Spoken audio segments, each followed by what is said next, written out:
Hey guys, so it's Ryan again. If you're seeing this, it's because I have actually put in a proposal this month. I've put in two pre-proposals already dealing with a subject that's similar to this proposal, but is actually not the same as what I'm going to be proposing here. What I'm proposing here is a simple governance question. So it has nothing to do with paying me or anybody else to do stuff like in my last pre-proposals. It's just a question for 5-dash reimbursement. And the question is, do you, masternode owners, want to scale the Treasury funding through co-ops?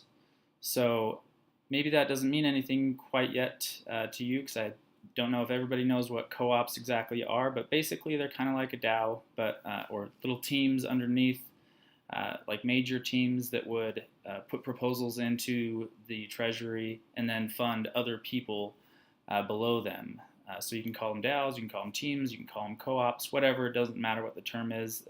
Just that's the general idea that I want to get to know from the masternode owners through an actual vote, not on the forum, but through the actual Treasury system, because that's the only way to get real information from the masternode owners. So as I look through the budget proposal on Dashvote Tracker, we can see here that Technologov has put in two proposals to reduce the proposal fee. Everybody's kind of aware of this, I think, and this has been squarely rejected, as he mentioned.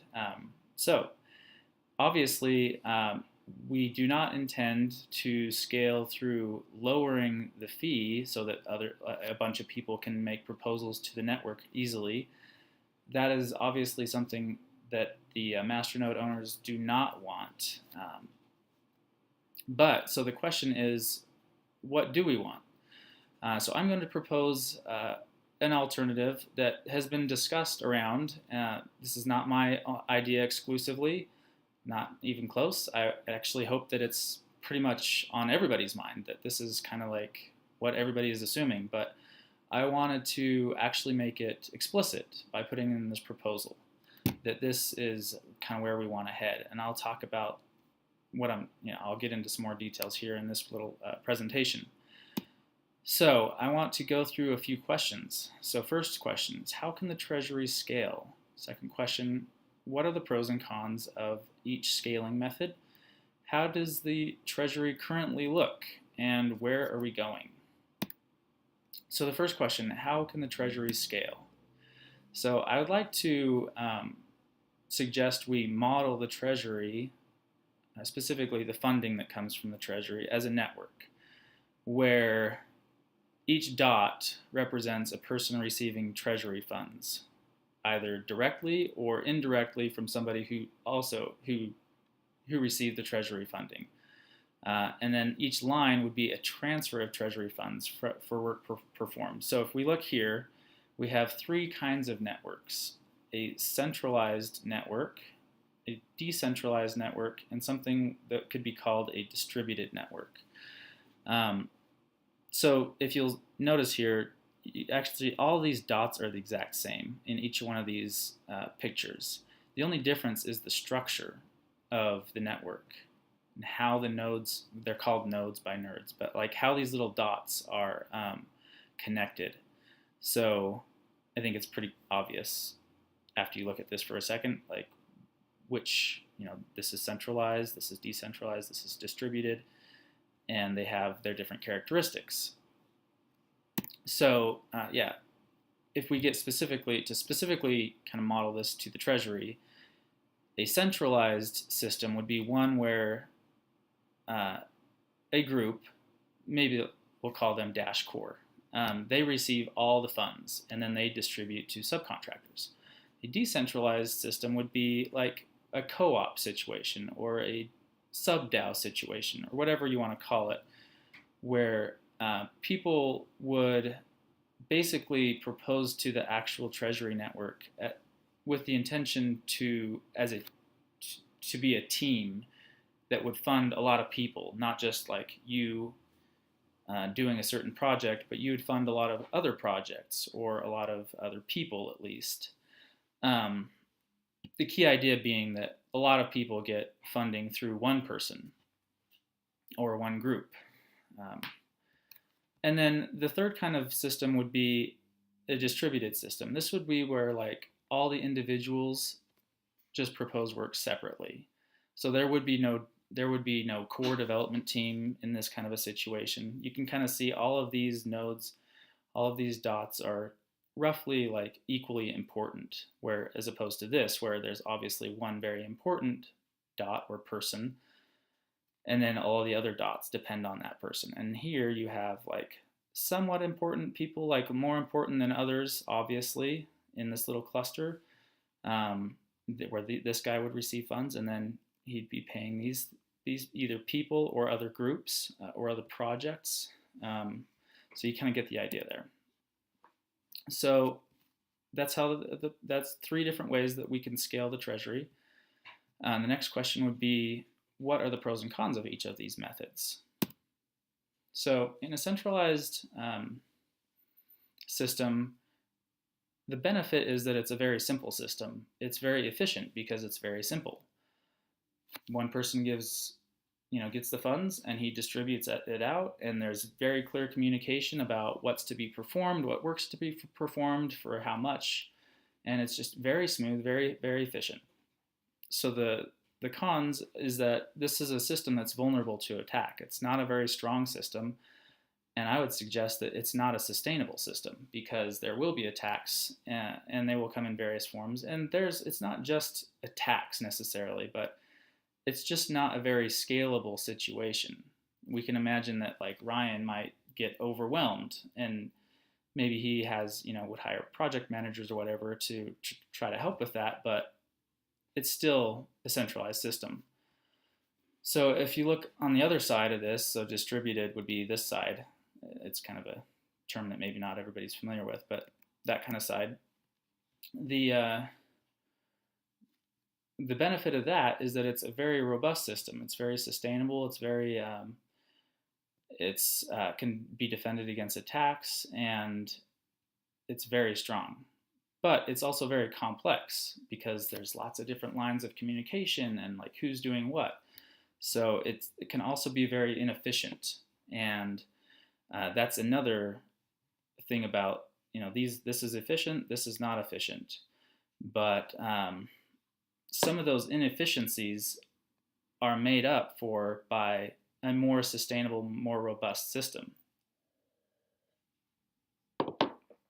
So I'd like to propose that the best way to scale is through a decentralized model, this kind of model, where you have teams of people doing various tasks and employing lots of other people under them. And that could be lots of projects, it could be lots of people. These could be very specific purpose, these could be general purpose groups. We don't know exactly how those will turn out, but the idea is that I think that we're moving towards that. I'm not sure, that's what we're asking here, but the nice thing about this is it's kind of a balance. It's a nice balance, which I think Dash has kind of known for, is having a nice balance of centralization and decentralization, although I'm going to argue in further slides that it's actually very much more weighted towards the centralized system, but that we should move away from that. But again, the benefits is decentralized systems, they kind of are a middle ground that offer the benefits of both of these systems because they have both centralized aspects in the sense that for this group, it's a centralized system for these guys, and that makes it efficient and very simple to work with. But it doesn't have. But it's clearly more stronger and not as centralized. So it's not as vulnerable to attack, and it's more innovative because you got all these different people giving ideas on how to do things and new ideas, things like that. So it's simple and efficient as well as robust and sustainable. It's conservative as well as progressive. It's conservative, it's safe, like everybody likes the core development team because we all know them, we trust them, and so it's a conservative approach to just let them keep doing stuff. But if you want to improve the innovation and progress and get new ideas from different people, then you kind of have to have a more of a distributed system, or the middle ground being the decentralized system. You get the benefits of both privacy and transparency. So privacy can happen within the groups. You can work on a project privately, and then you can submit it after it's kind of all done, just kind of like Core does. It doesn't disclose everything because it's not wise, and some of their partners don't want that to be disclosed. And so you have that benefit of privacy, but you also eventually obviously have to be transparent about what you're doing, so you have to prove that you're adding value. But the key idea being, with a with this kind of a system, you can have that little core of private work being done, and then disclosed and saying, here, like, this is what we did. These are all the details that we were holding back, that kind of thing. So this honors longtime members as well as welcoming new members. So on this side, you got all these kind of old people that have been around in Dash since 2014, and that's great because they're trusted now. But it's really kind of hard in a centralized system as a newcomer to get into that system. And so more of a decentralized system would welcome newcomers a lot easier. And so another benefit of the centralized system is that you have accountability. So each of the people working for the core team is accountable to Ryan and the core members of the team, the CTO, the CEO. So there's accountability within that little structure. With a decentralized system, you can have that same kind of accountability just at a smaller level. You just have it at this level. And there's a single point of contact from the core team to this team. Or it doesn't even have to be a point of contact, actually. This line doesn't need to be there. But these people all have one single point of contact on what's going on in this project. But this also minimizes hierarchy. So instead of having, like, you could imagine, sorry, I keep sliding back and forth between this picture, but you could imagine there being a subgroup that comes off of this dot. And maybe a dot over here that would come off of this dot would need to then, he reports to this guy, and then this guy reports to this guy. And so that it sets up a hierarchy. But in this case, you're just basically, again, this line shouldn't really be here, and I'll show that in a new slide, because these are autonomous organizations right here. They don't depend on core. They do communicate with core, but they're doing their own thing. Okay. So how does the Treasury currently look? Well, I've done a little analysis, and this is what the result is. The core team has used about $1 million of Treasury funds. The Dash Detailed, which could arguably be called a team, or a cooperative, they have used about 50,000. Dash Force, which is kind of a newer team, they have used almost 50,000 as well, and they're employing 3 full-time people and I think six part-time people. So that's humming along quite nicely. And then individuals that aren't really part of big, a team per se, they have spent about 300,000. So total, we've spent 1.4 million to date, and the majority is right here in the core team. Also kind of interesting to note that Q1 of 2017 had more funding than both 2015 and 2016 total years combined, just in the first quarter of 2017. That's pretty cool, and we all know why that happened.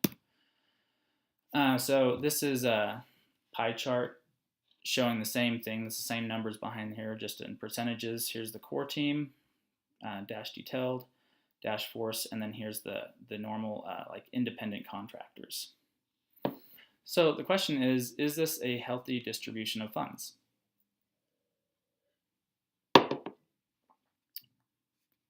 I would argue that it's not. Or maybe not so I would argue that it's not the direction that we want to keep going. Like I said in the pros and cons slide, there are definite benefits of centralization, and that has served Dash very well. But is that the direction that we want to keep going? And how much of this circle should be green versus various other colors? So the green, again, is a bunch of independent contractors. There's a bunch of people in here. Ideally, like 5 years from now, do we want this pie chart to be like mostly green and then have a big chunk for core?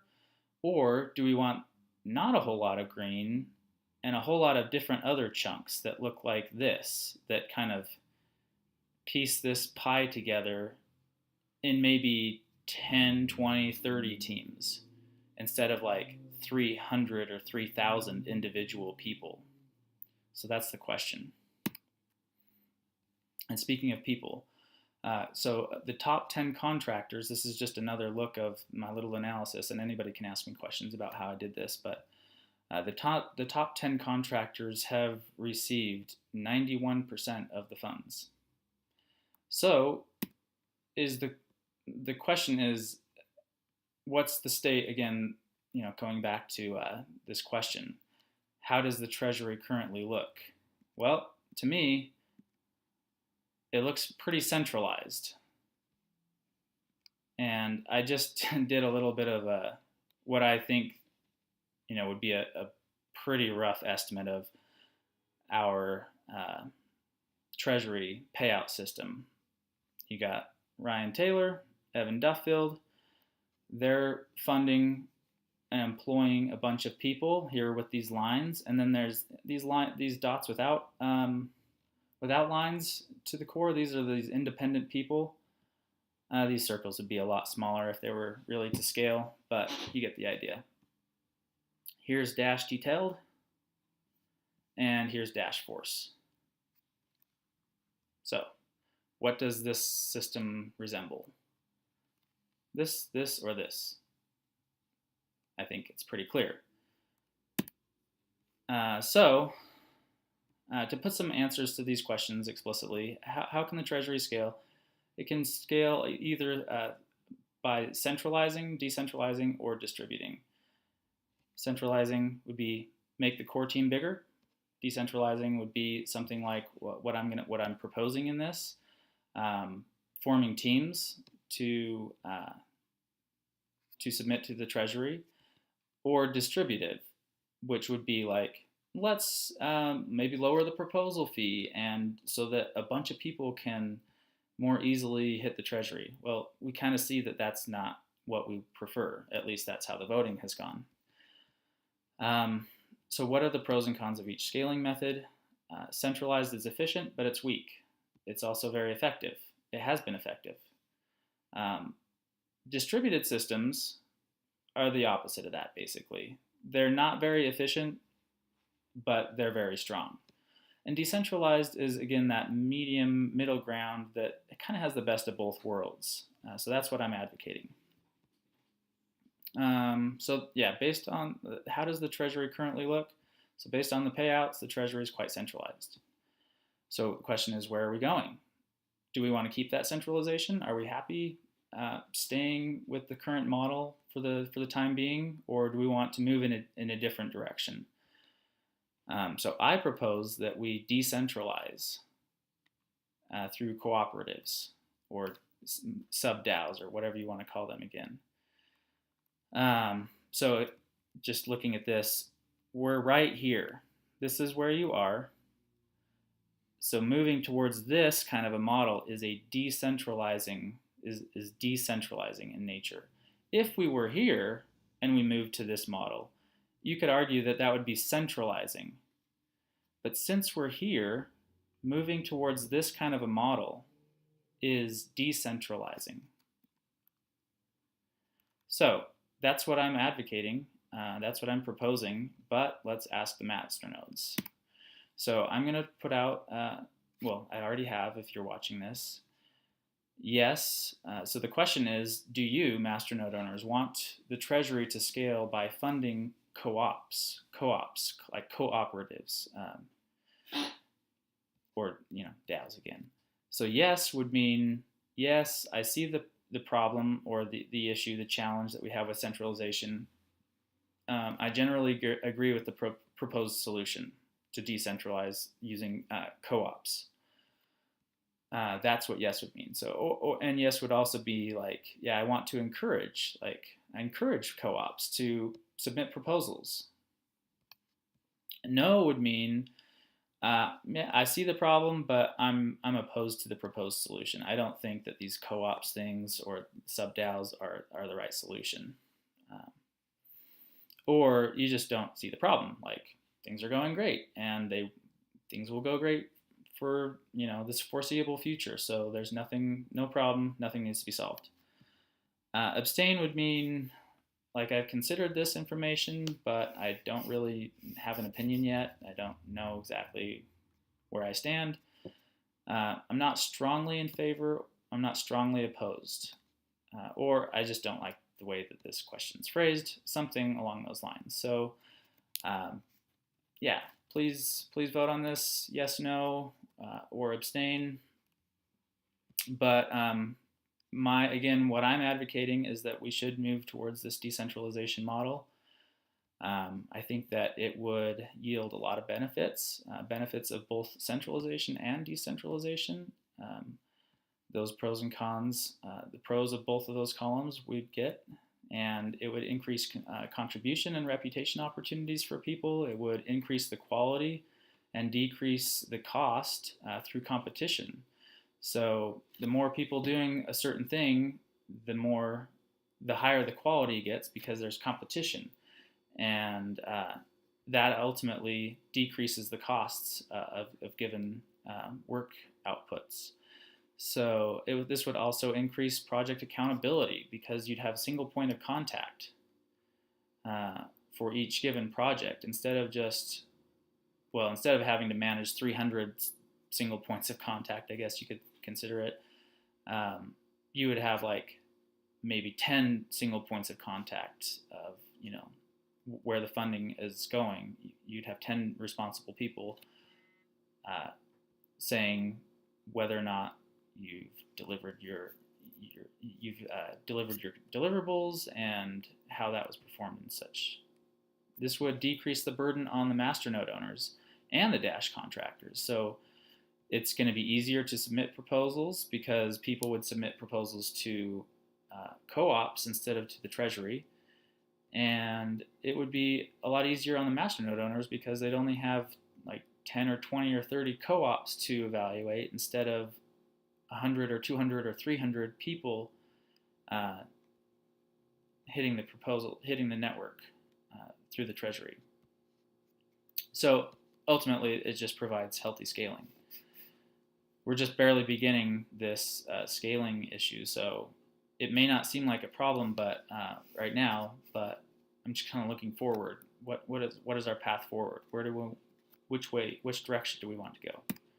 So again, thanks.